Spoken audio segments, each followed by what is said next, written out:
2002 के दंगों ने पूरे भारत और पूरे गुजरात को तहस महस कर दिया था। उसी दौरान दाहोद जिले की बिल्किस बानो के साथ भी कुछ ऐसा हुआ था।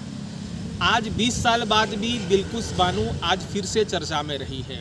11 दोषी थे, उनको रिहा कर दिया गया है। उसको लेके उनके पति हमारे साथ जुड़े हुए हैं याकूब भाई से हम जानेंगे क्या उनकी सरकार से जो मांग है, क्या मांग है। याकूब भाई, आपका स्वागत है ईटीवी भारत में। आज हमारे जो 11 आरोपी को बिल्किस बानो के साथ इसलिए जघन्य अपराधियों को गुजरात सरकार ने जो इनकी नीति के हिसाब से कमेटी बना के छोड़ दिया गया है, जिन्होंने बहुत बड़े अपराध किए हैं, तो उस चीज़ से लेकर हम बहुत मायूस है और शॉर्ट हो गए हैं। बहुत डर भी हो गया है क्योंकि वो लोग जब पैरोल पे आते थे तो बहुत थोड़ा कम डर लग रहा था और उस वक्त भी डर लग रहा था, लेकिन अब हमारे लिए बहुत डर पैदा हो गया है। और उस बारे में हमको वही कहना है कि हम वही चाह रहे हैं, वही सरकार से और कोर्ट से, वही सुप्रीम कोर्ट से वही उम्मीद कर रहे हैं कि उसको वापस जेल भेजें।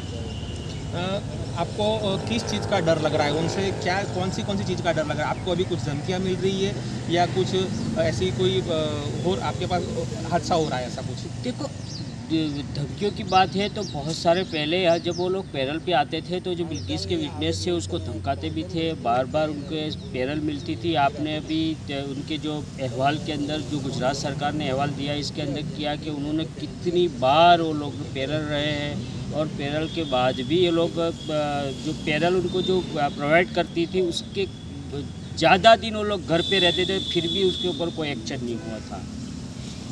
तो इस जो 11 लोग जो दोषी थे वो बरी कर दिए गए हैं, तो उसके लिए जो बरी किया उसके लिए आप सरकार से और कोर्ट से क्या मांग करते हैं? क्योंकि हम सरकार से वो मांग कर रहे हैं कि इनका फैसला वापस लें और उनको वापस जेल भेजें, तब जाके हमारा जो डर है और जो हमारा जो इतनी साल की जो लड़ाई है, तो आज और कोर्ट से भी हम सुप्रीम कोर्ट से भी उम्मीद कर रहे हैं कि उसको वापस जेल भेजें, तब जाके हमारा इतने साल की जो लड़ाई है वो इंसाफ पे हमको भरोसा रहेगा।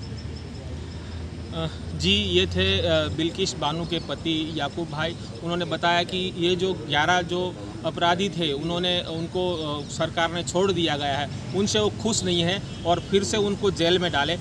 इसके लिए एक जो नागरिक है उन्होंने भी एक आरटीआई की है और उसके बारे में भी हम आपको वो आरटीआई का जो अहवाल है वो भी हम आपको दिखाएंगे। कंदर पंड्या, ईटीवी भारत, पंचमहाल।